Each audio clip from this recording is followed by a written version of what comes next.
Resident Evil is a survival horror series created by Capcom. In Resident Evil, our protagonists are forced into deadly scenarios that primarily revolve around the wrongdoings of a pharmaceutical company. Our protagonists must fight to survive as they navigate these troubled waters they've happened across. With multiple protagonists that span across more than 30 games in the series, Resident Evil is one of my favorite staples in the horror genre. Although not the first game to feature multiple protagonists, Resident Evil VII takes a different approach to expanding its world. Throughout the game, our protagonist Ethan will come across VHS tapes which serve as the game's character switch mechanic. I think this works great as a way of enriching Ethan's journey through the struggles of other victims within the Baker's estate, and is something I really like in terms of speedrunning, because it means that none of the character switches in Ethan's segments are mandatory, aside from the force switch to Mia in the latter half of the game. It's great. If you know where to go, you can just go. There are 5 playable characters in Resident Evil VII across the base game and its DLC. 5 characters can be a lot to keep track of, which means some aspects of the game may pass you by.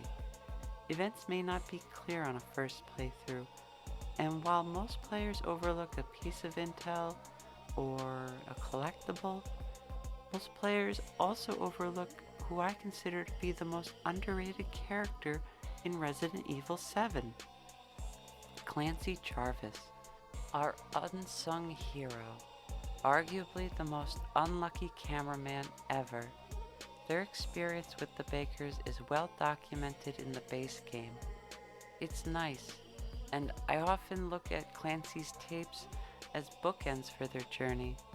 We don't need DLC to experience Clancy's journey, but it's there if we want to enrich our knowledge of the Burnt King's pain.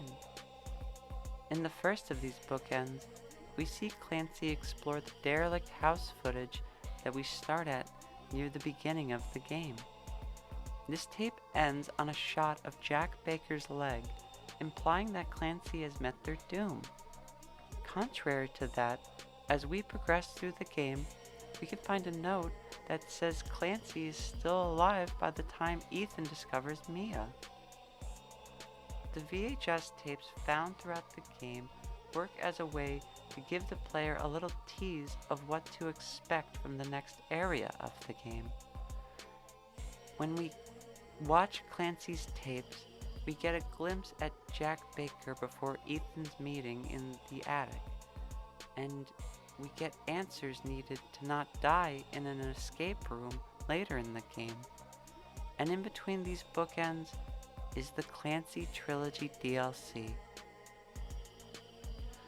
Banned Footage Volumes 1 and 2 are arcadey DLCs for Resident Evil VII that help flesh out the struggles of Clancy's character. Clancy may have been the most unlucky cameraman, but he's one of the more resourceful people within the Resident Evil universe. And although Clancy doesn't make it into the next game, we should still appreciate how far Clancy went. After Clancy's encounter with Jack at the end of the derelict house footage, we start the first of Clancy's DLC, Nightmare. In this round-based survival, Clancy is chased around the basement by hordes of molded and eventually Jack Baker from midnight to 5 a.m. Given the number of people that the Bakers have killed over the past 3 years and how brutal Jack can be, it's impressive that Clancy was able to defend themselves for so long. Outside of the mechanics of the game, defending yourself from a murderer for 5 hours is impressive, especially in the context of Clancy was more than likely knocked out in the derelict house and is certainly concussed if the former is true. So for him to regain consciousness in the basement with enough sense to survive this nightmare is a feat on its own. The story of Nightmare is portrayed through the gameplay, which isn't as dramatic as I'm making it out to be, and is pretty straightforward. Kill, survive, win. Simple. While it is fun, and I recommend you do play it, we will be discussing Clancy's story rather than the mechanics of the trilogy DLC. In short, during the Nightmare DLC, Clancy woke up in the basement after finding Andre's body in the derelict house. He struggled against Jack Baker and the Molded for hours, and luckily was able to escape.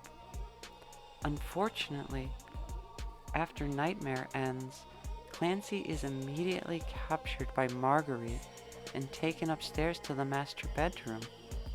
This is where we get the second entry for Clancy's DLC, Bedroom. Mirroring Ethan's experience with the Bakers, Clancy must face off against Marguerite after dealing with Jack. But unlike Ethan, we don't engage in a bug-based boss battle. Clancy instead must face off against Marguerite's hospitality as she tends to the man that her husband spent the past day or so brutalizing all over the estate. Mrs. Baker recommends bed rest and home cooking for Clancy to recover quickly. Clancy's goal in this DLC is to escape the bedroom by any means, and those means reveal a hidden passageway beneath the bed that leads Clancy to the basement. Wait, didn't he just escape from there?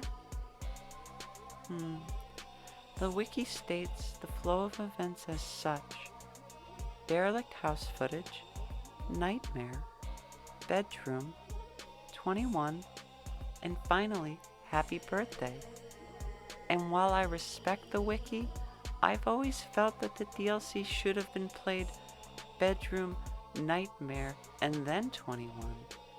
To me, this has a better flow of events for Clancy. Marguerite finds Clancy and tries to nurse him back to health. Clancy escapes into the basement where he manages to defend himself against Jack and the Molded, only to be captured by Lucas for the final part in Clancy's DLC trilogy. I guess the implication is that Clancy's escape from Marguerite through the secret tunnel was when Lucas was in the basement's workshop, and although my preference isn't the canon approach, I respect the proper flow of events, mostly because this implies that when Ethan was escaping Jack in the main house, Clancy was more than likely in the master bedroom trying to escape Marguerite, and by the time Ethan was fighting Jack in the basement, Clancy was either in the clutches of Lucas's game of 21 or trying to light a candle for a birthday cake. The idea of these two characters occupying the same space has always been something I've enjoyed about 7, and I love whenever it happens in the Resident Evil series. The Clancy DLC trilogy is rounded out with 21. 21 is an awful version of the card game Blackjack. What's different from a regular game is that this has been engineered by Lucas and his twisted mind to be a losing battle for our unlucky cameraman. The body horror and Saw-inspired traps telegraph to Clancy that this is his end. It's either death or mutilation in this game, and Clancy may get both if he doesn't play his cards right. And yet, against all odds, Clancy survives round after round. He wins so much that Lucas employs the age-old tactic of cheating in order to win against Clancy. After losing the card game, a beaten Lucas decides to reward Clancy with a new game to play instead of their freedom. And with that, this concludes the Clancy DLC. But Clancy's story doesn't end there.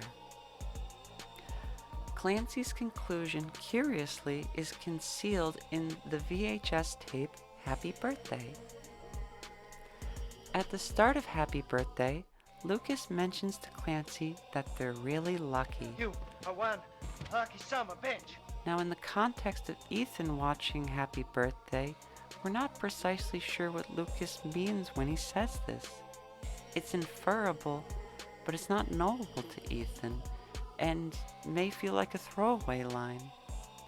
But knowing what we know now, this one line works so well in the context of everything that Clancy went through. This line is everything to me.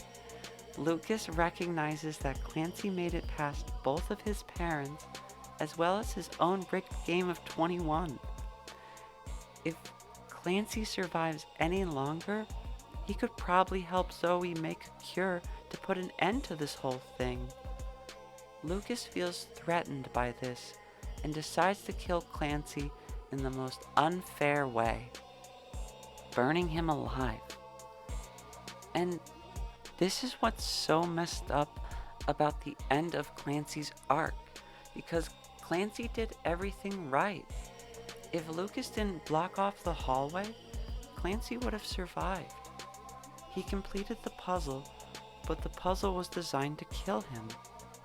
Truly brutal. Going back to my thoughts about Clancy and Ethan being on the estate at the same time, the dates on Clancy's tapes are intentionally obtuse, but I suspect that Clancy died before Ethan made it to Zoe's trailer. This idea also puts more weight on Zoe's words to Ethan that she's impressed that he made it that far. Made it. You're the first I've ever seen make it this far. And also might explain why Marguerite was lurking around Zoe's trailer when Ethan was sneaking his way to the rec room. She was probably looking for Clancy. It could also explain why Lucas wasn't around much after his introduction. He's busy hosting a card game. This beautifully twisted and often overlooked story is just one example of what I love most about Resident Evil VII, and serves as a reminder that when approaching a spooky estate, there is a high chance that the occupant isn't nice, or, in other words, Resident Evil. Thanks for watching.